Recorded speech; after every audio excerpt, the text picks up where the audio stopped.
test, prova. Ok. Quanta barba.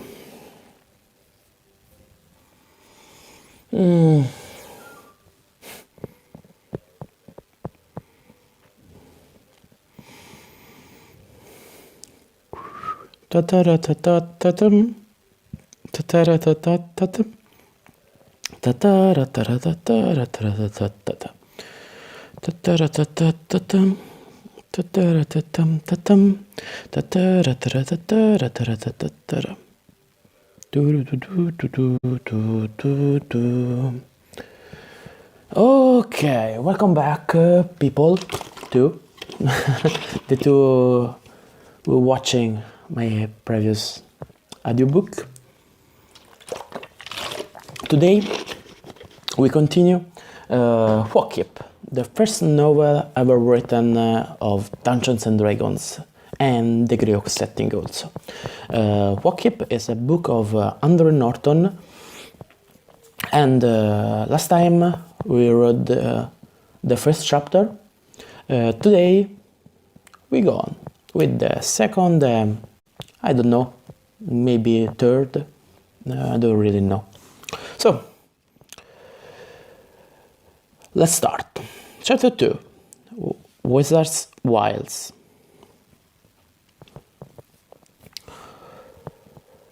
The newcomer approached them directly. His pale face above the high-standing collar of his cloak marked him as one with wealth much endorsed by reasons of necessity or choice. And too, his features were human enough in their cast. Still Milo, seeing their impassivity, the tiness of his bloodless lips, the sharp big curve of his nose, hesitated to claim him as a brother man. His eyelids were near closed, but as he reached the table, he opened them widely, and they could see that his pupils were of no human color, rather dull red like a smoldering coal. Save for those eyes, the only color about him was the badge sewn to the shoulder of his cloak.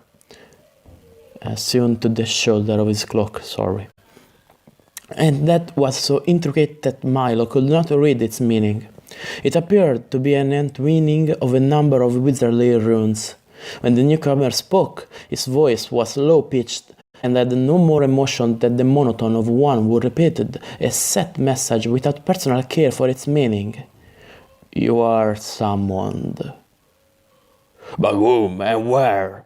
Neil growled a spat again, the flush on his broad face darkening. "I have taken no service." Milo caught the berserker's arm. "No more have I, but it would seem that this is what we have waited for in him." That expectancy, which had been building to a climax, now blended into confusion he could not withstand. For a moment it seemed that the berserker was going to dispute the summons. Then he swung up his fur cloak and fastened it with a boar's head buckle at his throat. "Let us be gone then," he growled. "I will see an end to this bedazzlement, and that speedily." The pseudo-dragon chittered shrilly, shooting its tongue at the messenger, as if it would have enjoyed impaling some part of the stranger on that spear point.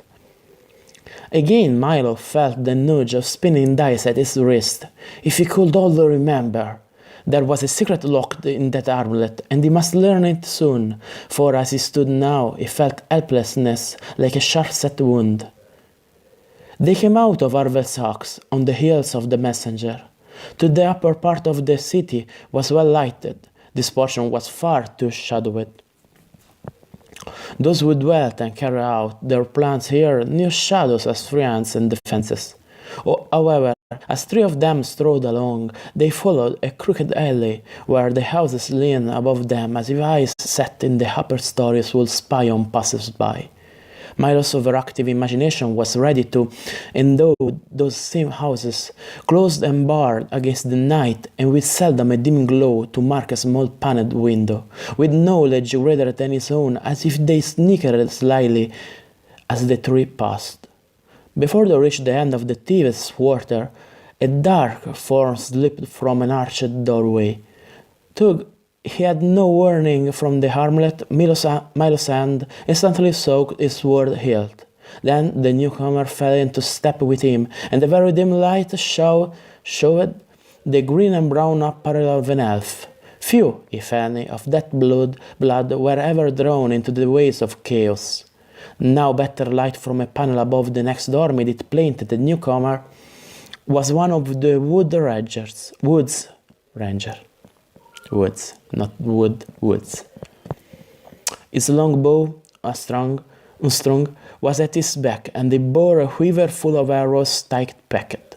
In addition, both a hunter's knife and a sword were sheathed at his belt. But most noticeable to the swordsman on his wrist, he too wore the same bracelet that marked the berserker and Milo himself. Their guide did not even turn his head to mark the coming of the elf, but kept ahead. At a gliding walk which Milo found, he must extend his stride too much. Nor did the newcomer offer any greeting to either of the men. Only the pseudo-dragon turned its gem-point eyes to the newcomer and trilled a thin, shrill cry. Elves had the common tongue, though sometimes they disdained to use it unless it was absolutely necessary. However, besides it and their own speech, they also had mastery over communication with animals and birds, and, it would seem, pseudo-dragons. For Niall's pet or comrade had shrilled what must be a greeting. If the elf answered, it was by mind talk alone.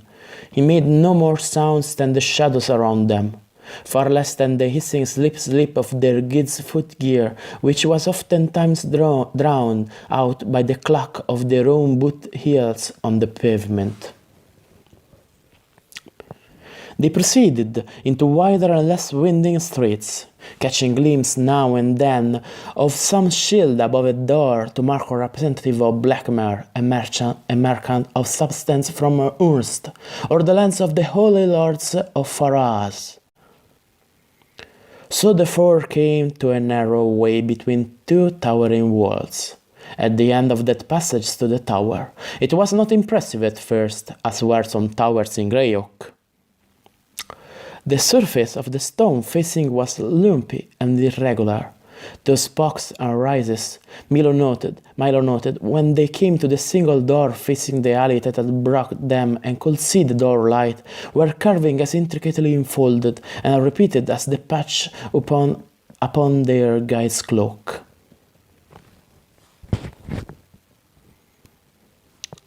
From what they could distinguish, the stone was not the local greyish tan either, but instead a dull green, over which wandered the lines of yellow, adding to the confusion of the carven patterns in a way to make the eyes ash of one tried to follow either carving or yellow vein.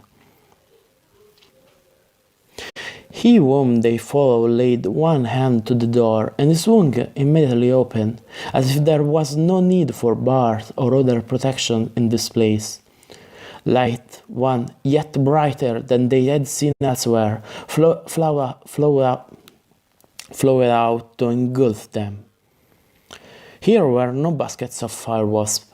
This light steamed from the walls themselves, as if those yellow veins gave off a sickly radiance. By the glow Milo saw that the faces of his companions looked as palely ghost-like as those of some leash serving chaos. He did not like this place, but his will was bound as tightly as if fetters enclosed his wrist and chains pulled him forward. They passed, still in silence, along a narrow corridor to come at the end of it to a corkscrew of a stairway. Because their guide flitted up it, they did likewise. Milo saw an oily drop of sweat streak down the berserker's nose, drip to his chin where the bristlets of perhaps 2 days of neglected beard sprouted vigorously. His own palms were wet, and he had to fight a desire to wipe them on his cloak. Up they climbed, passing 2 levels of the tower, coming at last into a single great room. Here it was stifling hot. A fire burned upon a hearth in the very middle, smoke trailing upward through through an opening in the roof, but the rest of the room, Milo drew a deep breath. This was no Lord's audience chamber. There were tables on which lay piles of books, some bound in wooden boards eaten by time, until perhaps only the rings of metal held them together. There were canisters of scrolls, all pitted and green with age. Half the floor they Gid stepped confidently out upon was inlaid with a pentagon and other signs and runes. The sickly light was a little better here, helped by the natural flames of the fire. Standing by the fire, as if his spongy body still craved heat in spite of the temperature of the chamber, was a man of perhaps Milo's height, yet stopped a little of shoulder and completely bald of a head. In place of hair, the dome of his skin-covered skull had been painted or tattooed with the same unreadable design as marked the cloak patch of his servant.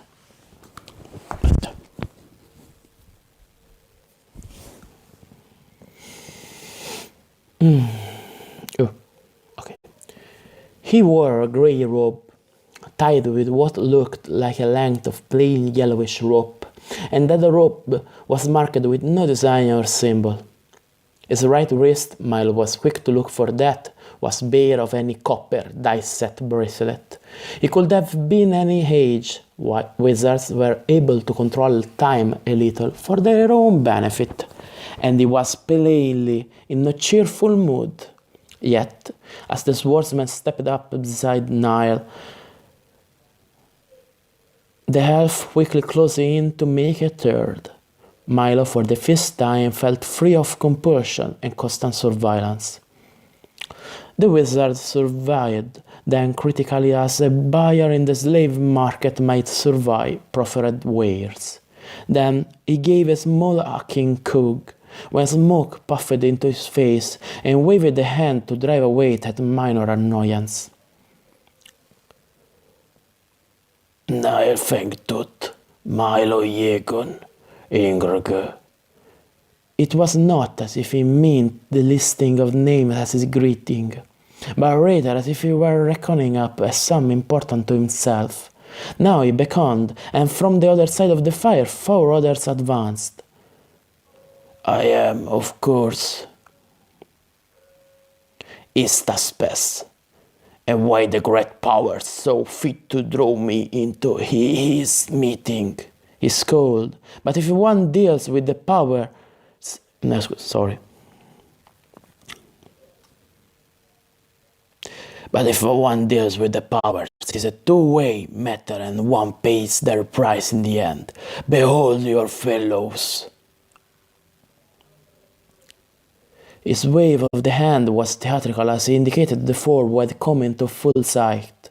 As Milo, Niall, and the elf Ingrid had... I read very... Okay. Had instinctively moved shoulder to shoulder, so did his elf also stand. The battle made heavily. Istaspes indicated a slender figure in full mail. She had pushed her helmet back a little on her forehead, and a wisp of red-brown hair showed. For the rest, her young face was near as impassive as that of their guide.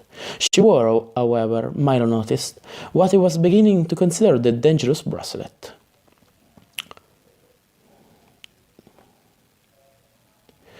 Devdine, who puts his faith in the gods men make for themselves. There was exasperation in the wizard's voice, and as he spoke the name of the next.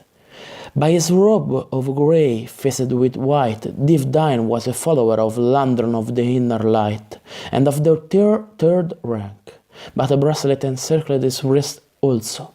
He gave a slight nod to the other 3, but there was a frown on his face, and he was plainly uneasy in his present company. The bard Wymark.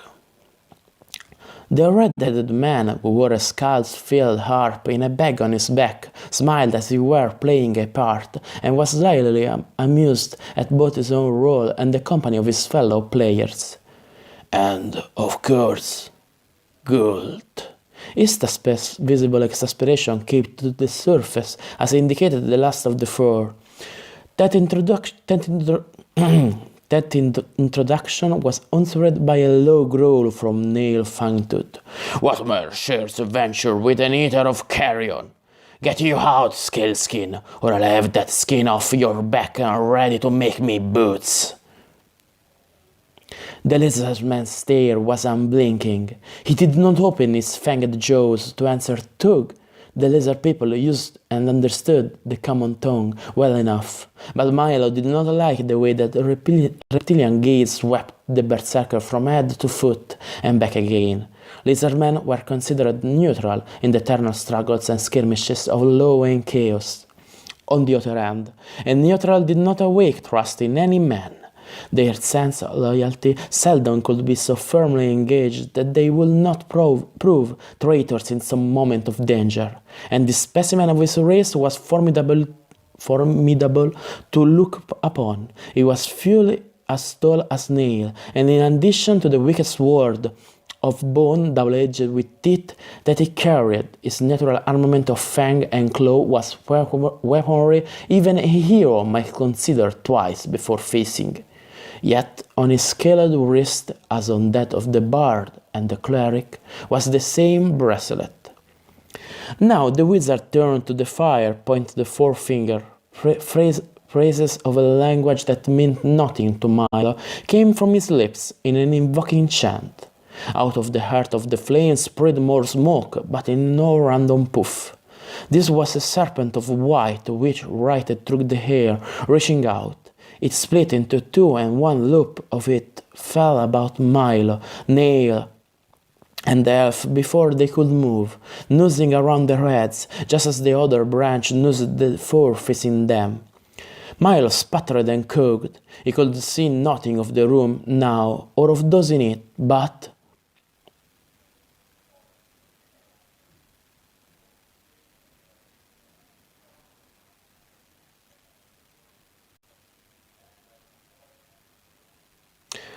Alright, you play that one then. Now the problem is... A room, misty, only half seen, sheets of paper. He was...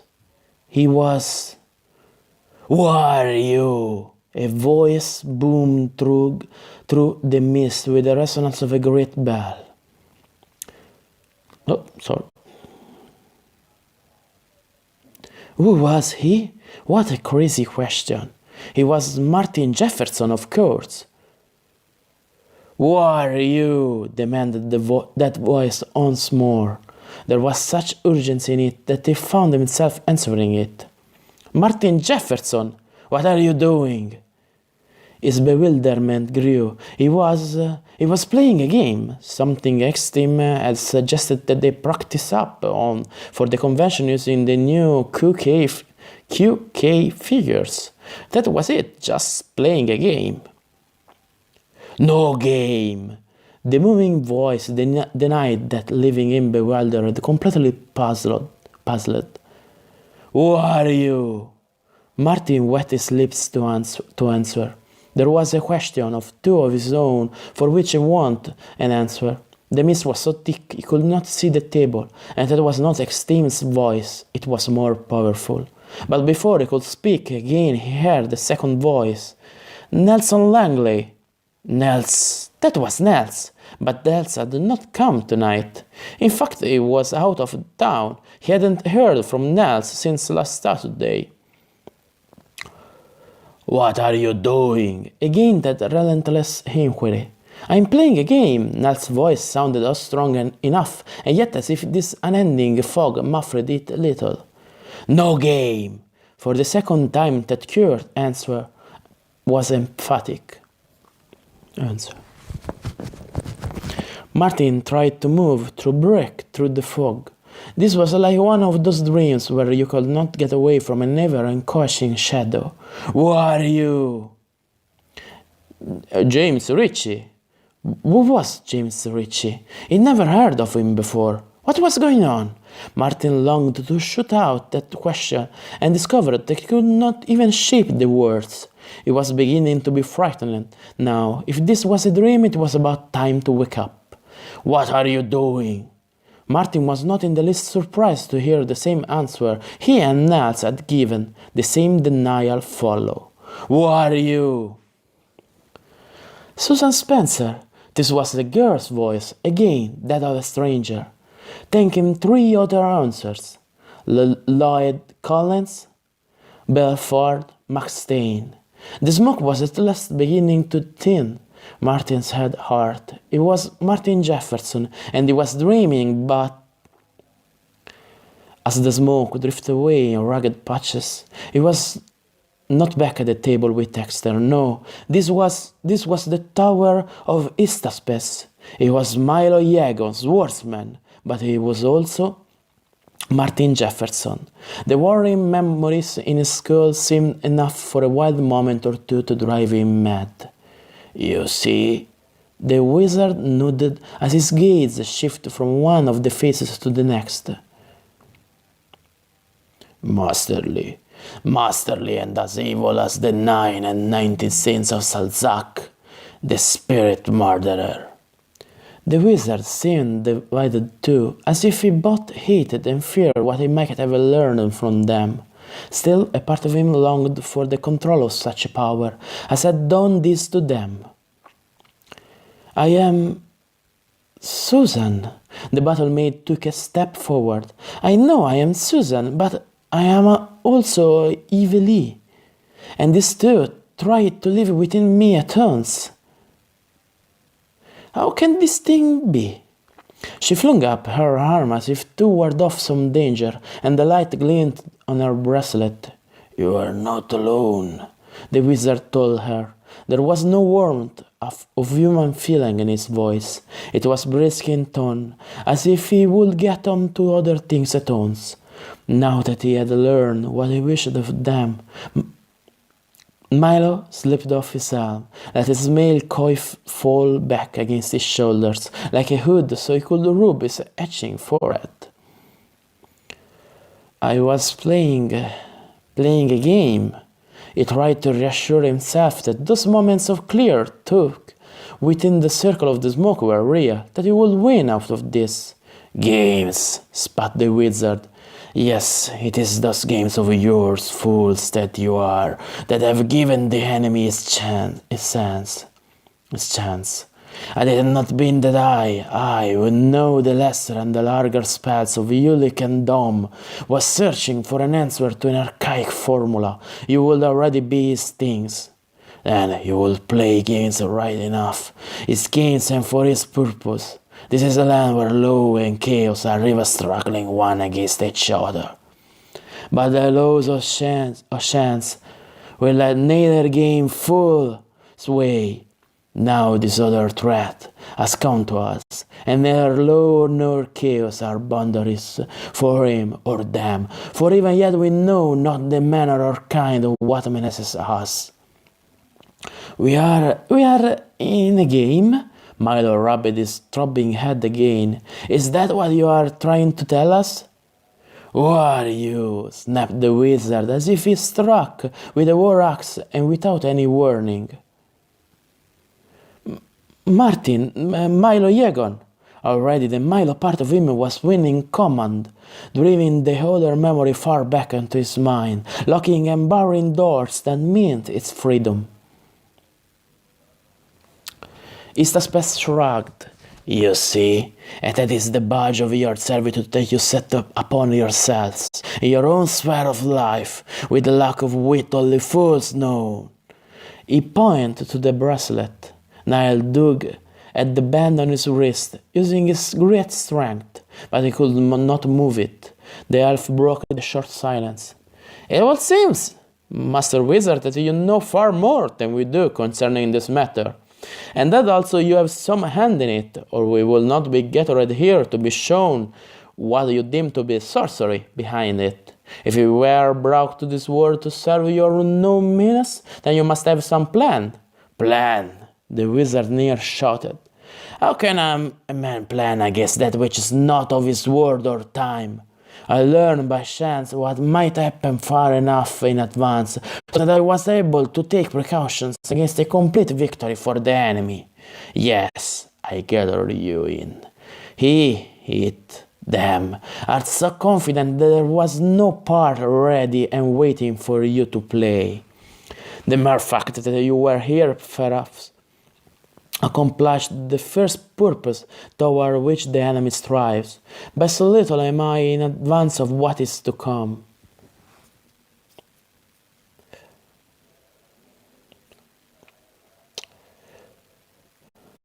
Tell us then, follower of Satyrus' ways. The cleric spoke up. What do you know? What do you expect? And the wizard loudly, harshly, I know as much as those who serve those faceless gods of yours, deaf dying.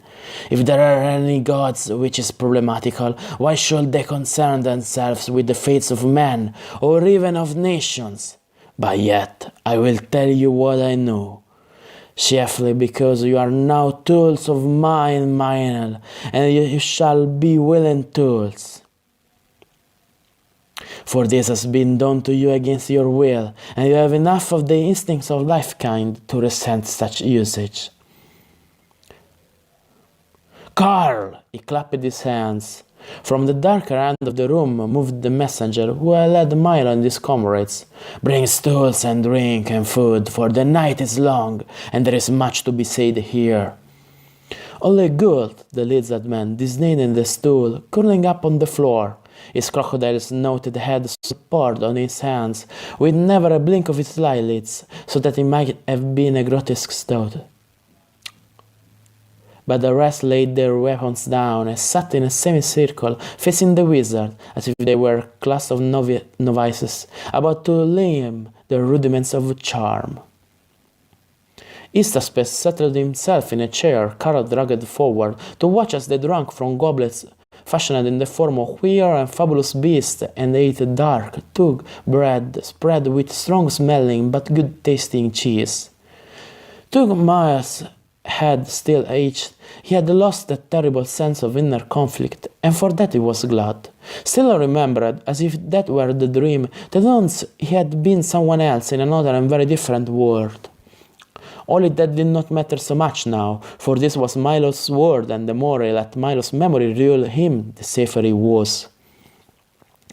The dreams of men, some men, the wizard began, smoothing his robe across his knees, can be very strong.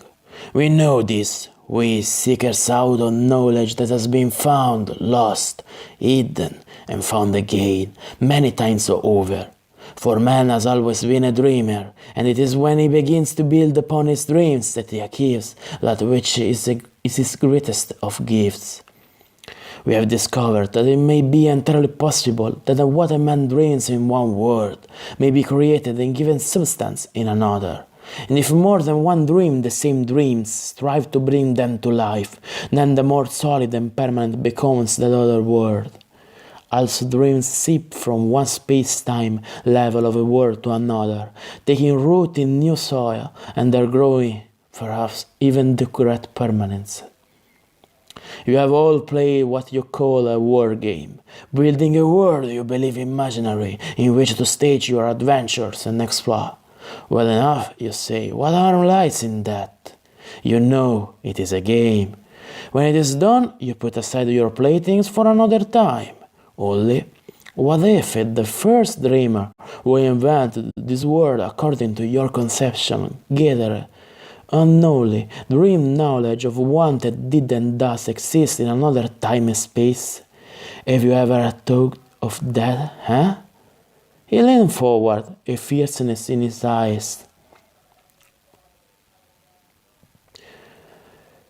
More and more does this dream world enchant you. Why should it not, if it really is a pale, conscious, filtered bit of another reality? Therefore it gains in substance in your minds, and in a measure is drawn closer to your own world. The more players who think about it, the stronger the pull between them will be. Do you mean This is a hard name to pronounce. I don't know how to read it, I be honest. It's written Yevele, Yevili, I think. Yevili asked, that what we imagine can become real? Was not playing the game very real to you when you played it? Countered Istaspes. Milo nodded without tug, and saw that even the lizard head of Gult echoed that gesture. So, but in this there is little harm, for you play but in a shadow of our world, and what you do there does not influence events that happen. Well and good, but suppose someone, something outside both of our spaces and times sees a chance to meddle. What then? You tell us, Neil growled. You tell us why we are here, and what you, or this other thing you do not seem to know very much about, really wants for us.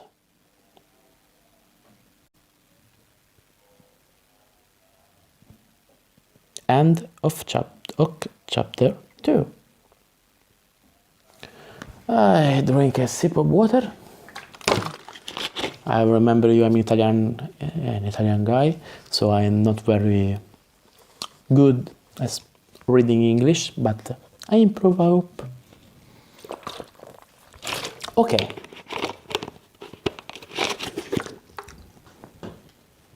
Yeah.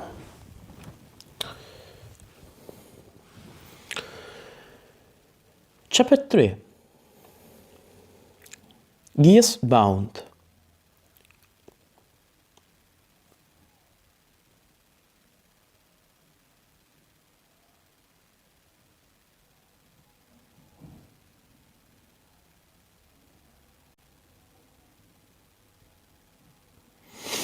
Okay, sorry, there is some mistakes on the ebook, so some letters, some characters are not right, so sometimes I have to stop and try to understand.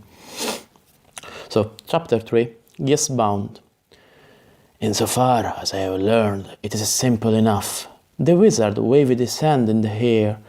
His fingers curved about a slender-stemmed goblet that appeared out of nowhere. You have been imported from your own time and space to exist here as characters out of those games you have delighted in. The why of your so coming, that is only half clear to me. It would seem that he, or it, will meddle seeks thus to tie together our two worlds in some manner. The drawing of your heater may be the first part of such a uniting. Neil snorted. All this your wizardry has made plain to you, has it? So we should sit and listen to this? Istaspes stared at him. Who are you? His voice boomed as it had hurled through the smoke. Give me your name. That command carried the crack of an order spoken by one who was entirely sure of himself. The berserker's face flushed. I am... He began hotly and then hesitated, as if in that very moment some bemusement confused him. I am Neil Fangtooth. Now a little of the force was lost from his deep voice. This is the city of Grey Oak, went on the wizard, an almost merciless note in his voice. Do you agree, Neil Fangtooth? Yes. The heavy body of the berserker shifted on his stool. That seat might suddenly become not the most comfortable perch in the world. Yet, as I've shown you, are you not someone else also? Have you no memories of a different place and time? Yes. Neil gave this second agreement with obvious reluctance. Therefore, you are faced with what seems to be two contrary truths. If you are Neil Fangtooth in Grey Oak, how can you also be this other man in another world? Because you are prisoner of that. His other hand flashed out as he pointed out the bracelet on the berserker's wrist. You were born fighter, a slave to death. You say we are slaves? Milo cut in as Neil growled and plucked fruitlessly at his bracelet. In what manner and why? In the manner of the game you choose to play. Istaspace answered him. Those dice shall spin, and their readings will control your movements, even as when you gamed. Your life, your death, your success, your failure, all shall be governed by their spin. But in the game, the cleric leaned forward a little, his gaze intent upon the wizard, as if to compel the complete attention of the other.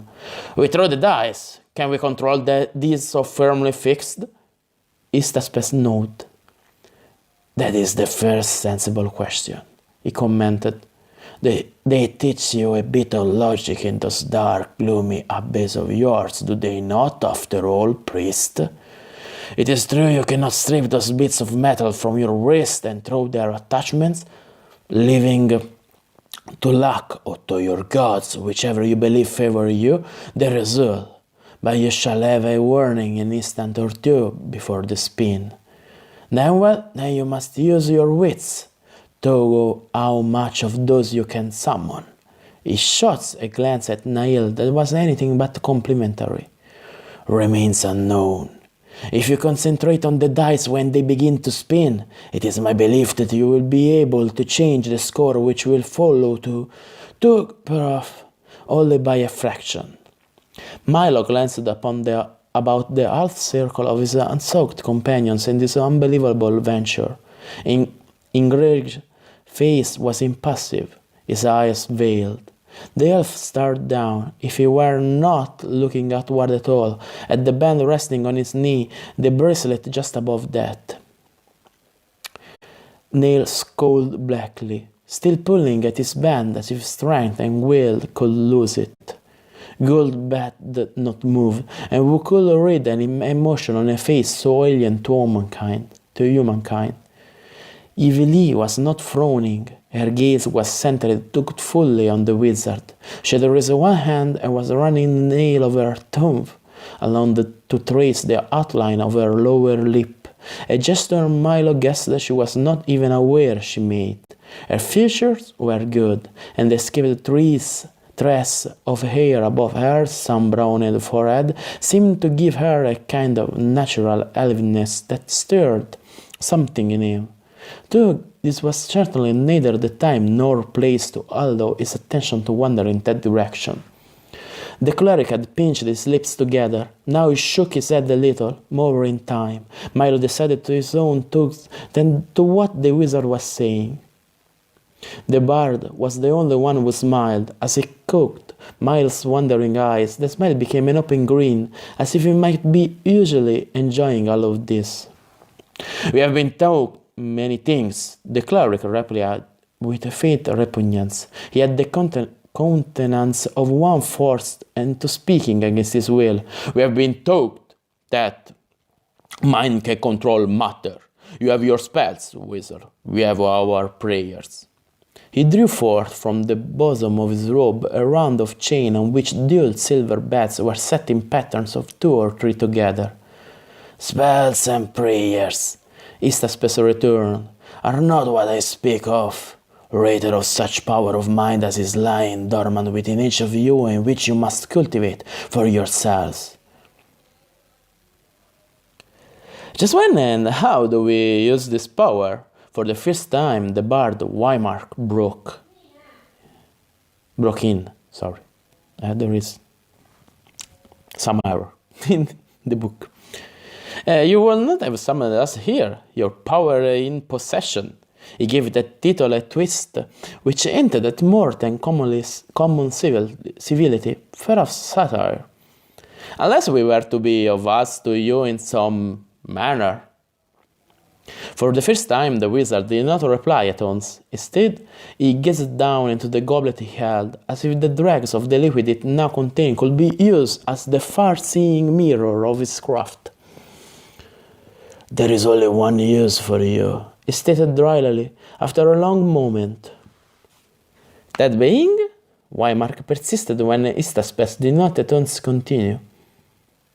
You must seek out the source of that which had drawn you hither, and destroy it, if you can. For what reason, save that you find it alarming? Wymark wanted to know. Alarming? Istaspes echoed. Now his voice once more held arrogance. I tell you this alien being strives to bring together our two worlds. For what purpose he desires that, I cannot say. But should they so coincide? Yes, what will happen then? Ingrid took up the questioning, his compelling elf stare unleashed at the wizard as he might have aimed one of the deadly arrows of his race. Istaspes blinked. That I cannot tell. No? Yeveli broke in. With all your powers you cannot foresee what will come then? He flashed a willing look at the girl, but she met it as she might a sword in the hands of a known enemy. Such has never happened in all the records known to me, but that it will be far more evil than the worst foray which chaos has directed. That I can answer to. There was complete truth in the statement, Milo took. I believe something else, wizard, Dev Dying commented dryly. I think that even as you had us brought here to you, you have wrought that what shall bind us to your will. We have no choice in that matter. Tuggy's eyes were on the wizard, his hands were busy, slipping the beds of his prayer string between his fingers. Ingrid, not their captor host, replied to that. A giss then, he said in a soft voice, but a voice that carried a chill. Istaspes made no attempt to deny that accusation. A giss, yes. Do you doubt that I will do everything within my power to make sure you seek out the source of this contamination and destroy it? Destroy it? Wymark took up the challenge now. Look at us, wizard. Here stands an oddly mixed company with perhaps a few minor arts, spells, and skills. We are not adepts. You are not of these worlds, Istaspes interrupted. Therefore you are an irritant here. To pit you against another irritant is the only plausible move. And remember this, only he or it who brought you here knows the way by which you may return. Also, it is not this world, only that is menaced. You pride yourself enough upon your imagination used to play your game of risk and fortune. Use that imagination now. Would Grey Oak, would all the lands known to us be the same if they were intermingled with your own space-time? And how would your space-time suffer? Distinctly a point, the bard admitted. Save that, we may not have the self-sacrificing temperament to rush forth to save our world. While I remember of it, which seems to grow less by the second, oddly enough, does not now awaken me great ardor to fight for it. Fight for yourself, then, snapped the wizard. In the end, with most men, it comes to self-preservation. You are committed anyway to action under the guise. He arose, his robe swirling about him. Just who stand against us, save this mysterious menace? For the first time, Milo dropped his role of onlooker. The instincts that were a part of the man he had now become were awake. Now the strength of your opposition, as well as the referee might allow, that was the rule of the game. It might be that this wizard was the referee, but Milo had a growing suspicion that the opposition more likely played that role.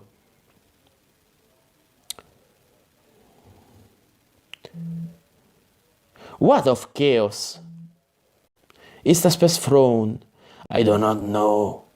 Save it is my belief that they may also be aware of what is happening. There are depths enough on the dark road to have picked up as much as if not more than I know now. What of the players? Yeveli wanted to know. Are there dark players also? A very faint shadow showed for an instant on the wizard's face, then he spoke so slowly that the words might have been forcibly dragged from his lips one by one. I do not know, nor have I been able to discover any such. Which does not mean, Weimar remarked, that they do not exist.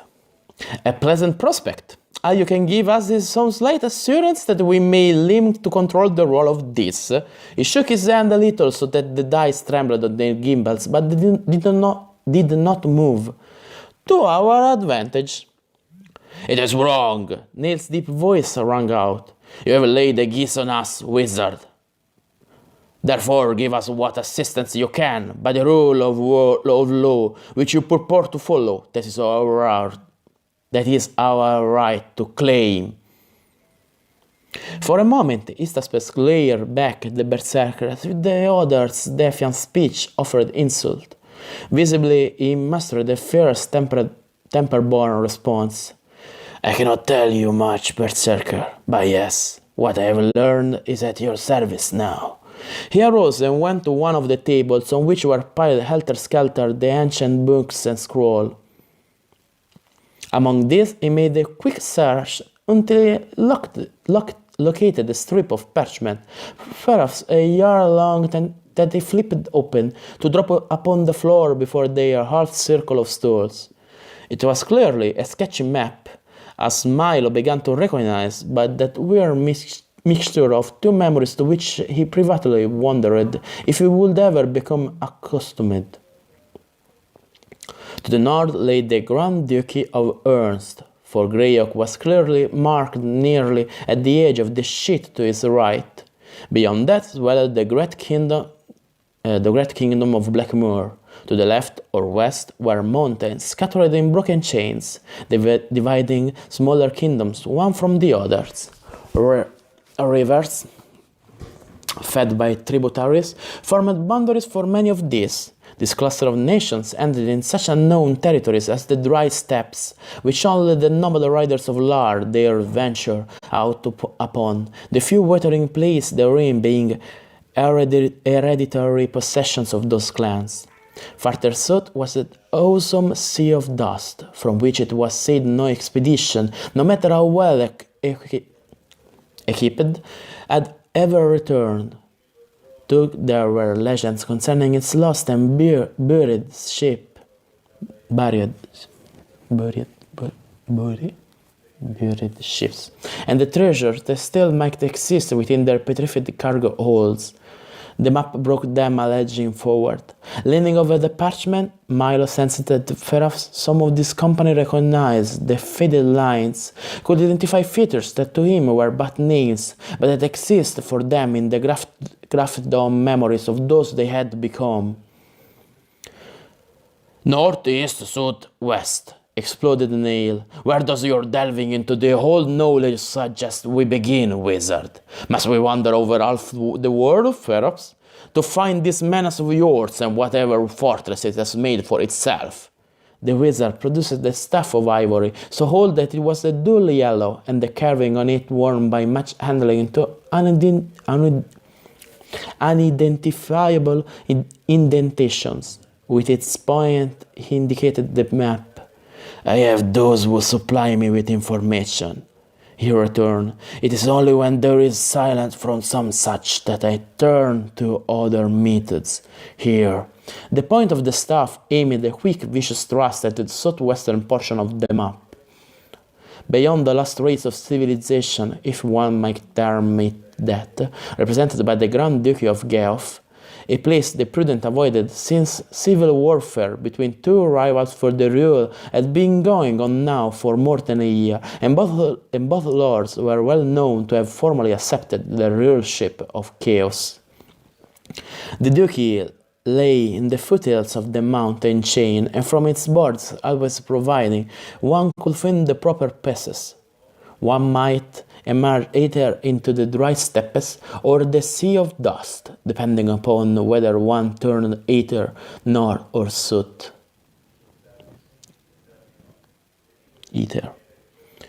Geoff? Divdine spat it out as if he found the very name vile, as indeed he must, since it was a stronghold of chaos. Chaos rules there, yes, but it is not of chaos. Or at least such an alliance has not yet come into being. Istaspes moved the pointer to the south. I have some skill, cleric, in my own learning. What I have found is literally nothing. Nothing? Ingrid glanced up sharply. So you mean a void?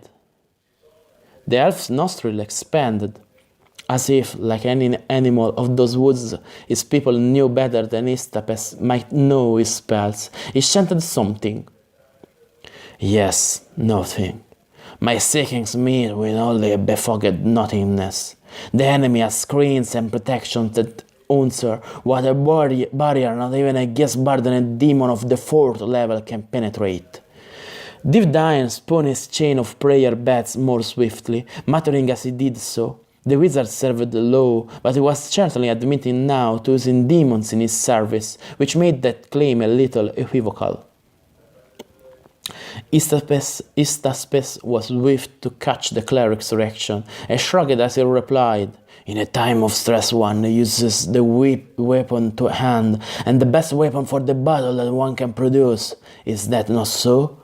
Yes, I have called upon certain ones, whose very breath is a pollution in this room, because I feared. Do you understand that? He thumbed the point of his staff on the map. I feared. That which is native to this world I can understand. This menace I cannot. All not knowledge brings with it an aura of fear.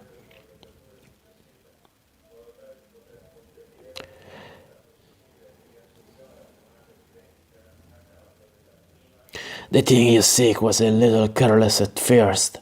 Then no powers it killed upon troubled the ways of the great knowledge. Enough for me to learn what I already told you. But when I went searching for it, defenses had been erected. I think, this is supposition only, that I did not expect to find those here who could detect its influences. I have but recently come into possession of certain scroll, rumored to have once been in the hands of Angradan. There was an exclamation from both the elf and the cleric at that name. 1,000 years gone! Divdine spoke as if he doubted such a find. Istaspes nodded.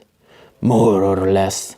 I know not if this came directly from a cache left by that mightiest of the northern adepts, but they are indeed redolent of power, and, taking such precautions as I might, I used one of the formulas. The result is Rod stepped again on the map, being that I learn what I learn. Now this much I can tell you. There is a barrier existing somewhere here, in or about the Sea of Dust. For the first time, Elizabeth croaked out barely understandable words in the common tongue. Desert, yeah, desert ready to swallow any venturing into it. His expression could not change, but there was a certain tone in his croaking which suggests that he repudiated any plan that would send them into that fatal, trackless wilderness. Istaspes frowned at the map. We cannot be sure. We cannot be sure. In Italian, sure e sure, similar. No? There is only one who might hold the answer, for these mountains are his fortress and his range. Whether he will threat with you, that will depend upon your skill of persuasion. I speak of Leishis, the golden dragon. Memory, the new memory, supplied Milo with identification. Dragons could be of chaos. Such ones hunted men as men might hunt a deer or a forest boar.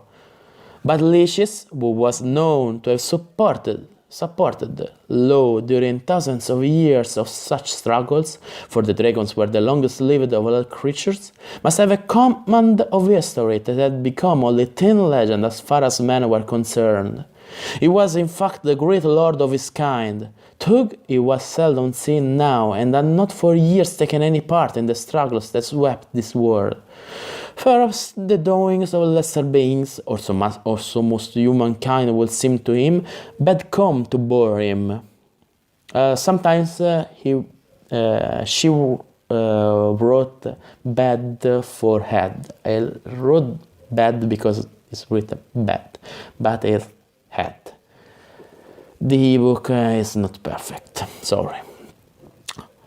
Why Mark hummed and Milo cooked a fragment of the tune.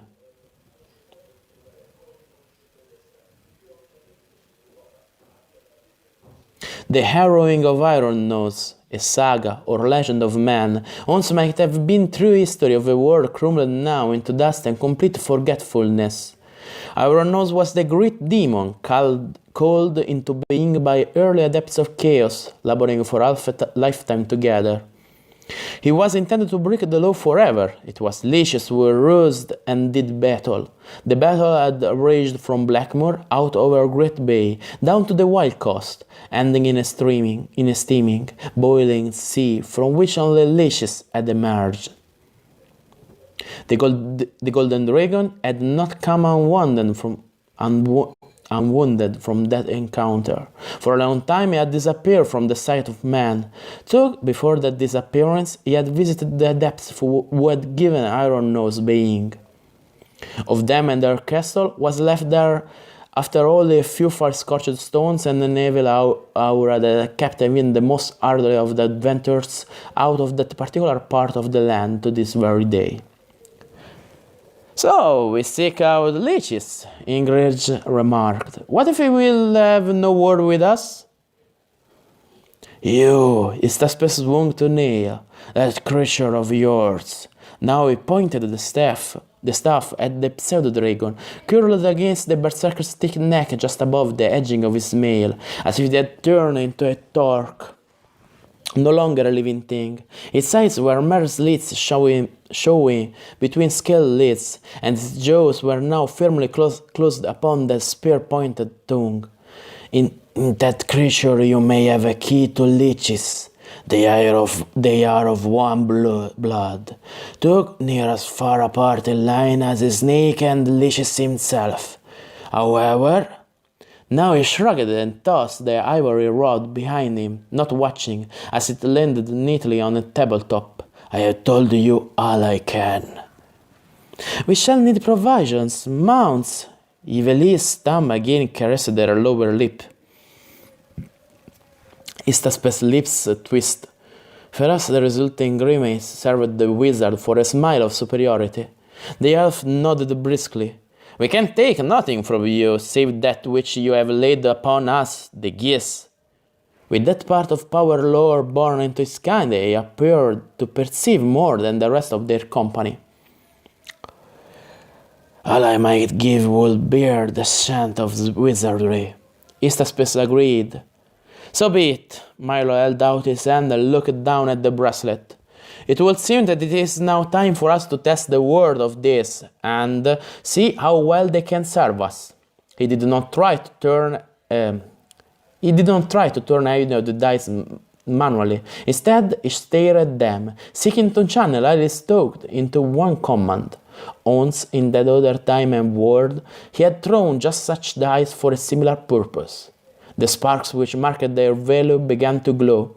He did not try to command any set sum from such dealing, only sent a wordless order to produce the largest amount the dice might yield. The spoon glowed. As they became again immobile, a drawstring money bag lay at the swordsman's feet. For a moment or two, the strangeness, the fact that he had been able to command the dice by thought alone, possessed him. Then he went down on one knee, jerked loose a knotting of strings to turn out on the floor what luck had provided. Here was a mixture of coins, much the same as any fighter might possess by normal means. There were 5 gold pieces from the Great Kingdom, bearing the egg-nosed, ugly faces of 2 recent kings. Some cross-shaped trading tokens from the land of the Holy Lords struck out in copper, but still well able to pass freely in grey oak where so many kinds of men, dwarves, elves, and others travelled. In addition, he saw a dozen of those silver half-moon circles coined in paras, and 2 of the mother-of-pearl discs incised with the fierce head of a sea serpent which came from the island duchy of Mauritis. Yveli, having witnessed his luck, was the next to concentrate on her own bracelet, producing another such purse. The coins varied, but Milo thought that approximately in value they added up to the same amount as his own effort had procured.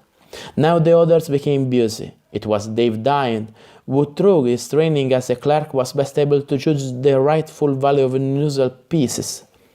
Gult had 2 hexagons of gold bearing a flaming torch in high relief. This Milo could not identify at all, and tallied their combined wealth. I will say, he said slowly, after he had separated the pieces into piles, counted and examined those that were more uncommon. We have enough, if we bargain skillfully. Mounts can be gotten at the market in the foreign quarter. Our provisions, perhaps best value, is found at the sign of the Peace-Talk. We should separate and buy discreetly. Milo and shall we say you, Ingrid, and Nail to the Orso dealers, for with you lies more knowledge of what we need. Gold must have his own supplies. He looked to the lizardman. Have you an idea where to go? Sometimes he jump a page, so I have to. The snooted head moved assent as the long, lonely hand picked up coins Dave Dine swept in his direction, patting them back into the pouch that had appeared before him. Unlike those of the others, it was not leather, but fashioned of a fish that had been dried, its head removed, and a dual metal cup put in its place. Milo hesitated. He was armed well enough, a sword, his shield, a bell knife with a long and dangerous blade, but he took of a crossbow, and how about spells? Surely they had a right to throw also for those. When he made this suggestion, Dave Dine nodded. For myself, I am permit nothing more than a knife on my calling. But for the rest of you, again Milo was the first to try. He concentrated on the bracelet, striving to bring to the fore of his mind a picture of the crossbow, together with a photo of balls. However, the dice did not fire with life and spin, and one after another, saving only Weimark and Dave Dine, the bard apparently already satisfied with what he had, they tried to gain nothing. The wizard once more favored them with the grimace of a smile. Perhaps you had already equipped yourselves by chance before that summoned you, he remarked. I will not waste more time. By daylight it would be well for you to be out of Greyhook. We do not know what watch chaos may have kept on this tower tonight, nor the relation of the Dark Ones to our enemy. Our enemy, snorted Neil, swinging around to turn his back on the wizard with a certain measure of scorn. Men under geese have one enemy already, wizard. You have made us your weapons. I will take care. Weapons have been known to turn against those who use them. He strode toward the door without looking back. His mate's shoulder, with the boar helm riding above, expressed more than his words. Neil Fangtooth was plainly beset by such a temper as made his kind deadly enemies. End of chapter 3.